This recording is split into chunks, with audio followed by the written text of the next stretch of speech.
రోజులు నీ ఆహారం మరి లేని వారికి నువ్వు పెడుతున్నావు.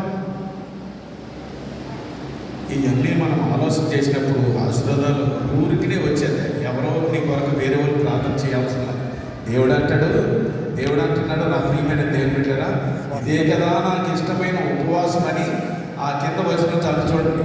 అలాగున చేస్తేడరా నీ వెలుగు వేకువ చుక్క వలె ఉదయించును. వేకువ చుక్క అంటే ఏంటి అమ్మా? వేకువ చుక్క అంటే ఏంటి అమ్మా? ఈ గొర్రెల సంఘం సామాన్యమైన సంఘం చాలా తెలుసు. మీరు ఏమి ఎరగనోళ్ళని కాదు, నేను అడగట్లేదు. మీకు తెలియనోడు నేను ఏదో మర్మాలు చెప్పాను కనుక ఖచ్చితంగా ఏదో లోపం ఉంటుంది. చెప్పకపోతే లోపం అని నేను మరొక చోట చెప్పుకోకుండా చెప్పండి, దయచేసి చెప్పండి. మీరు చెప్పండి. ఏ కోసం కంటే ఎవరు స్పందన రావట్లేదంటే తెలియదనే కదా. తెలిసినట్టు మెదకొనుకుందామా, తెలుసుకుందామా, తెలిసినట్టు ఉందామా? ఏది రైట్? వేసి ఎరుగున్నట్టు ఉందామా, ఎరుగుందామా? చెప్పండి. రేఖ సుఖ అంటే ఎవరు? సైతాన్. రేఖ సుఖ తేజ నక్షత్రమా అని వేలారాలు సైతనా? రేఖ సుఖ అంటే ఎవరు? ప్రకటన గ్రంథం దయచేసి 22:16 మనం తెలుసుకుని ఉండాలి. నాలంటే ఎవడో ఉంటాడు, కొంచెం అడిగేవాడు వస్తాడు. అడిగినప్పుడు ఆయన సమాధానం చెప్తే చదవాలి. ఈ సంగతుల గురించి, ఈ సంఘముల గురించి సంగతులను సాక్షించుటకు యేసు అను నేను దూతను పంపియున్నాను. నేను దావీదు వేరు శిగురును, దావీదు వేరు శిగురు సంతానమును, ప్రకాశమానమైన వేకువ సుక్కనై ఉన్నాను. ఎవరంట అయినా? ఇప్పుడన్నా చెప్పండి, ఎవరైనా? యేసు అను నేను. 16 ఎంట్రన్స్లో చూసుకోండి. ఆయన ఎంతగా పేరు కూడా చెప్పాడు, యేసు అను నేను. అంత చక్కగా చెప్పిన మాటను మనం మర్చిపోతే ఎలాగా? ఏ కోసం ఎవరన్నప్పుడు యేసు అని చెప్పాలి. అప్పుడు అబ్బా వెరీ గుడ్ అనేసి అనుకోరా. అయితే నా ప్రియమైన దేవుని బిడ్డలారా, ఇప్పుడు మనల్ని ఎలా ఉంటామని చెప్పాడు దేవుడు? వేకువ చుక్కలు అయి ఉంటారన్నాడు కదా. ఇలాంటి కార్యాలు చేస్తే వేకువ చుక్క అయి ఉంటారన్నాడంటే నువ్వు దేవుడి కుమారుడు, దేవుడు అయిపోతావు. అంతే, నీవేగా దేవుడు అయిపోతావు. చాలా మంది ఎవరికైనా సహాయం చేసి దేవుడు అంటారు, కారణం దేవుడు అయిపోతావు. అంతే, అలా పొగినంతరాన్ని దండేసినంతరాన్ని దేవుడు అయిపోకూడదు. ఏమవ్వాలి? కృతజ్ఞుడు అయిపోవాలి. వెంటనే పాదాల మీద పడిపోవాలి. నేను ఏపాటి వాడిన ప్రభావ నీ అపోజిట్ బౌలాంటి వారితో సైతం కింద పట్టినట్టుగా మనం కూడా దేవుడికి విధేయత చెప్పాలి. అప్పుడు మనల్ని దేవుడు ఉన్నతమైన స్థితిలో ఉంచుతాడు. తగ్గించుకుంటే హెచ్చితనాడా, హెచ్చించుకుంటే తగ్గితనాడా? ఫంక్షన్కి వెళ్ళి ఇస్తర్లు ఎత్తుతామా, నేను శీఘ్రం మన వండిద్దాం చేస్తామా చెప్పాలి. సో ఆ రెండు ఇచ్చమన్నారా, నన్ను నీళ్ళేమన్నారా ఇంతమంది అంటే ఏమైతే వీడికి గొప్ప? చికెన్ బకెట్ ఇచ్చేస్తే సరైనడు, మంచినీళ్ళు అయితే పనికిరానోడు, ఇస్తర్లు ఎత్తితే మరి అడగంటకి పోయినోడు లెక్క. కానీ పరిచారకుడు అయి ఉన్నాడు యేసు. పాదాలు కడిగాడు. నేను మీ పాదాలు కడిగినట్టు మీరు ఒకరికొకరు ఈ మంచి పనులు లేవు. కానీ యేసు గురించి చెప్తాకి చాలా ఇష్టపడతా ఉంటాం. నేను ఎందుకు చెప్తున్నాను? మత్తయి సువార్తలో చూడండి 6:16 నుంచి చదవండి. మత్తయి సువార్త 6:16. దయచేసి సమయానికి ఎవరు తొందరపడదు, సమయం మాత్రం మర్చిపోదు. అమ్మా, మీరు ఉపవాసం చేయనప్పుడు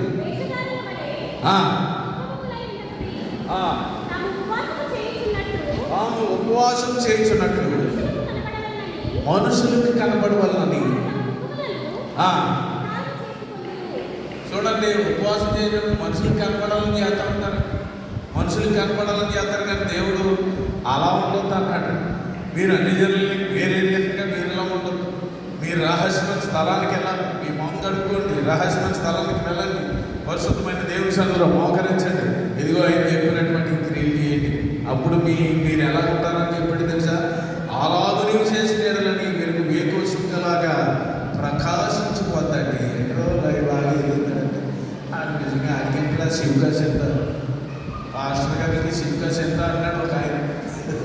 ఎవరికంటే పాస్టర్కి సిగ్గు చింత లేదు. ఎందుకంటే మొదట వాళ్ళకి ప్రాధాన్యత, లంచ్ చేసేటప్పుడు ప్రాధాన్యత, ప్రత్యేకత.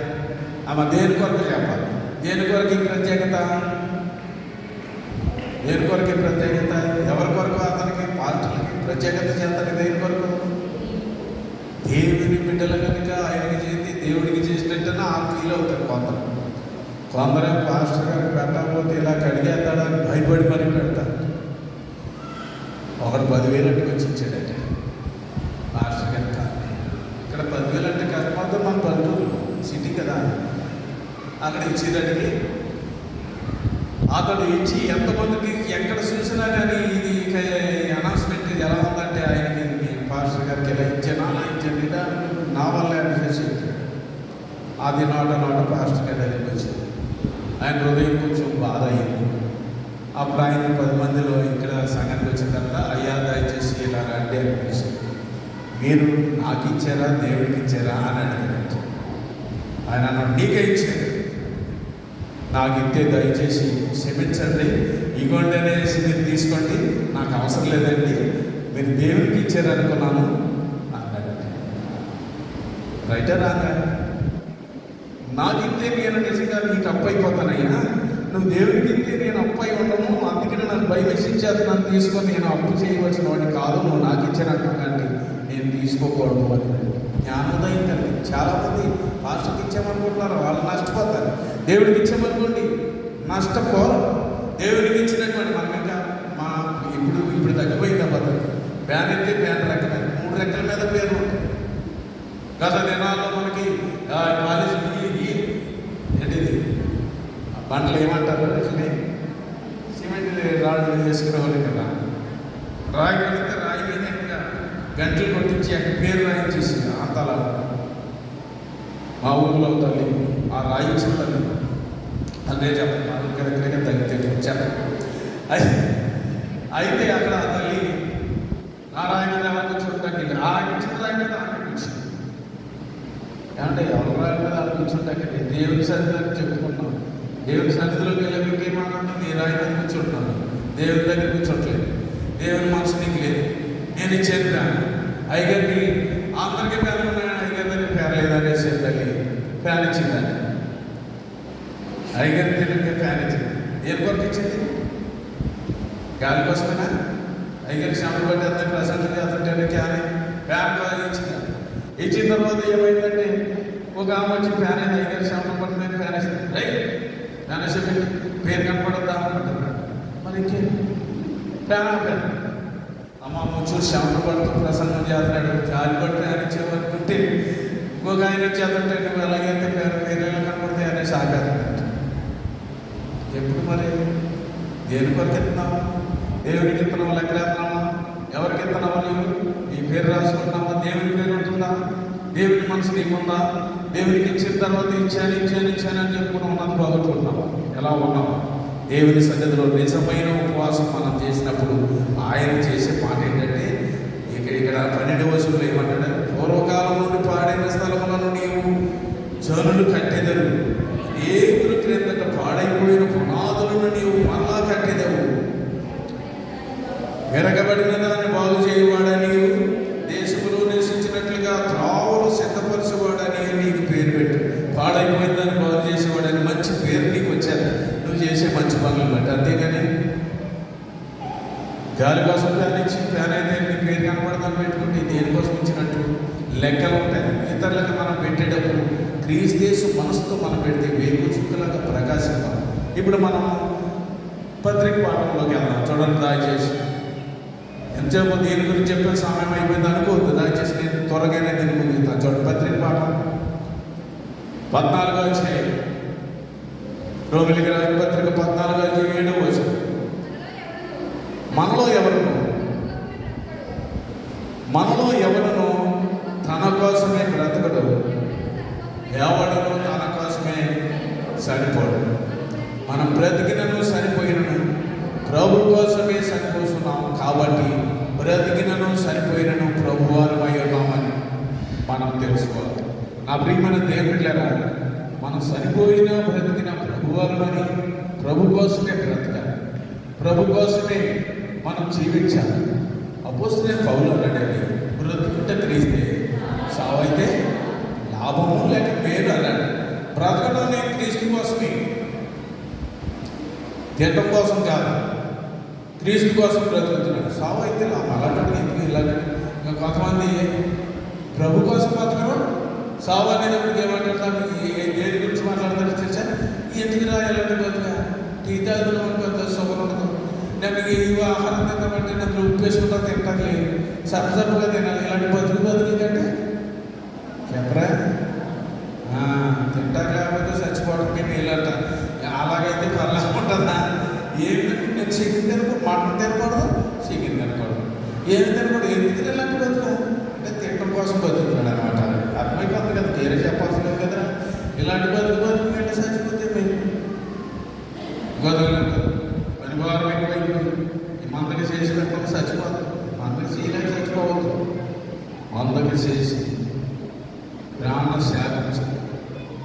సేవను చేసి నీవు త్యాగం చేయము ప్రాణములో. సమయమిదే సంగమ సమయమిదే, సీయోనులో చేరుటకు సంగమ సమయమిదే. నా ప్రియమైన నేను సేవ చేయండి, దేవుని పరిసర చేయండి, దేవుని కొరకు సరిపోండి, దేవుని రాజ్యం వారసులై ఉంటారు అంతే.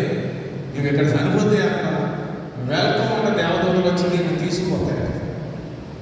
లాజరు అంటే మనకి ఇక్కడ లాజరు మనకి ఇలా ఇక్కడ ఉన్న లాజరు కాదు. దయచేసి మన బైబిల్లో ఉన్న లాజరు గురించి చెప్తున్నాను. ఆయన ఎన్నో బాధలు అనిపించాడు, అండి శ్రమలు అనిపించాడు, కష్టాలు అనిపించాడు, దరిద్రం, కుక్కలు నాకిన పరిస్థితులు.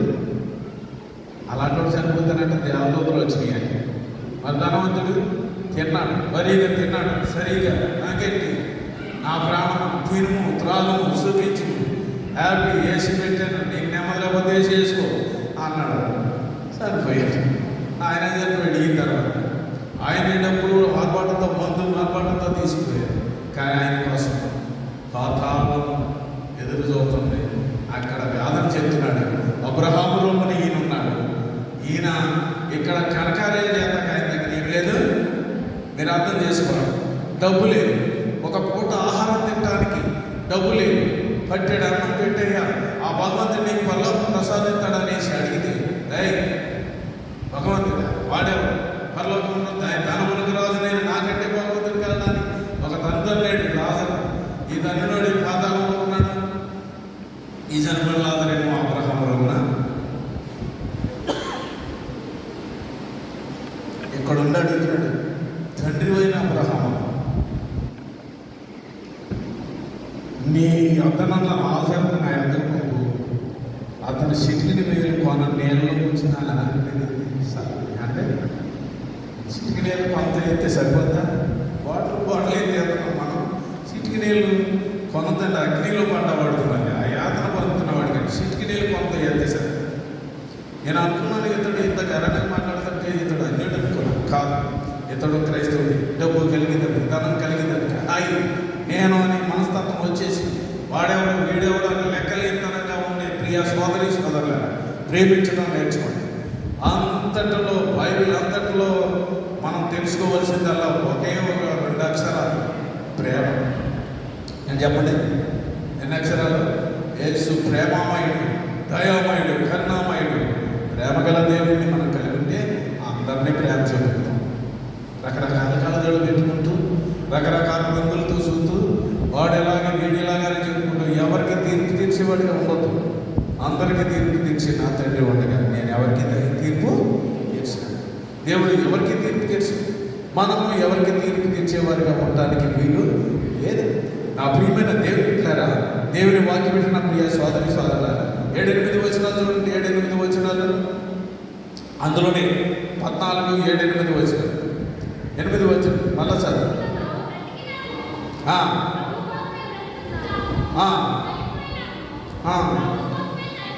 చనిపోయిన ప్రభు కోసమే చనిపోతున్నామని ప్రభునందు నుండి మృతులవడానికి ఇష్టపడారు. చనిపోతే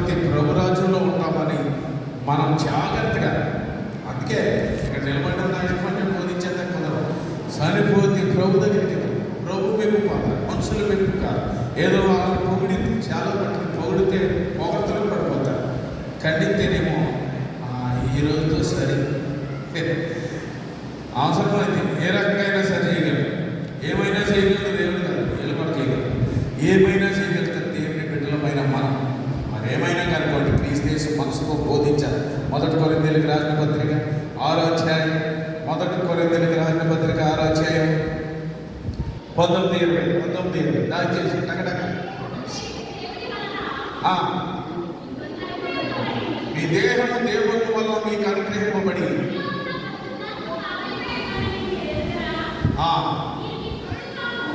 మీరు మీ సొత్తు కాదు, విలువ పెట్టి కొనబడిన వారు, కొనబడిన దానివై ఉన్నావు కనుక మీ దేహంతో మా దేహంతో ఏం చేయాలి చెప్పండి?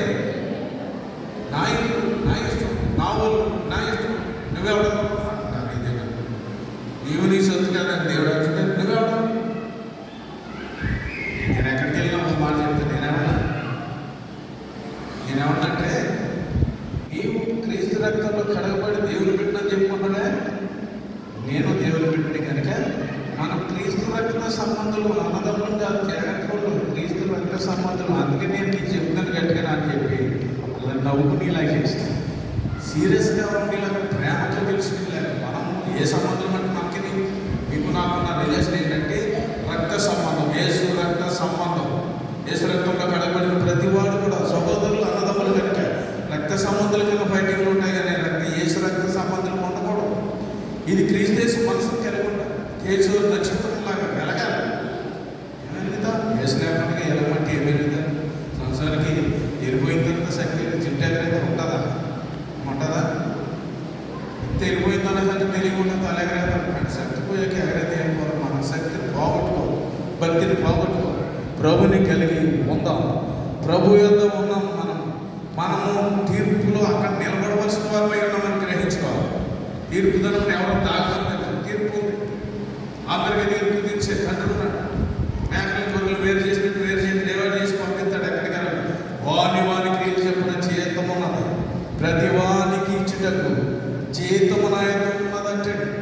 ఏమో ఎక్కడ ప్రకటన గ్రంథంలో ఉంటుంది, 22:12 ఉంటుంది. ప్రతి వానికి ఇచ్చుటకు వాని క్రియలు చెప్పిన ప్రతి వానికి ఇచ్చుటకు జీతము నాయకుడు ఉన్నది. మీరు ఏ జీతం తీసుకుంటానికి ఇష్టపడతాం? ఉన్నామాట ఉంటే చెప్పండి సార్, చదవడం ఉంటే చదివి. ఇదిగో త్వరగా వచ్చున్నాను, వాని క్రియలు చెప్పున ప్రతి వానికి ఇచ్చుటకు సిద్ధపరిచిన జీతము నాయకున్నది. మన కొరకు సిద్ధపరిచాడు ఆయన. ఏ జీతం తీసుకుంటాక సిద్ధంగా ఉన్నారో నాకు తెలియదు. నాకే జీతం ఇస్తాడో నాకే తెలియదు. నేను కూడా ఎదురు చూస్తున్నాను. ఏ జీతం ఇస్తాడు, ఎప్పుడు పిలుస్తాడు? వెల్కమ్ అన్నారు. మరి కమింగ్ అన్నప్పుడు హాయ్ మరి వెల్కమ్ అంటే మనం కూడా పరిగెట్టుకోవడానికి సిద్ధంగా ఉన్నాం. ఎవరెడీ బ్యాటలాగా రెడీగా ఉన్నాం. అది క్రైస్తవుడికి ఉన్న లక్షణం. మనం అలా కలిగి ఉందాం. అంతేకాకుండా నా ప్రియమైన దేవుడు కదా, దేవుడు ఎప్పుడు ఎవరు పిలుస్తాడో తెలియదు కనుక భయంతో కలిగి ఉందాం, సిద్ధపడి ఉంటాం. పసుపు అలాంటి టైంకి వస్తుందని చెప్తే సిద్ధపడి వచ్చేద్దాం కదా. అంటే సిద్ధపడి వస్తాం కదా.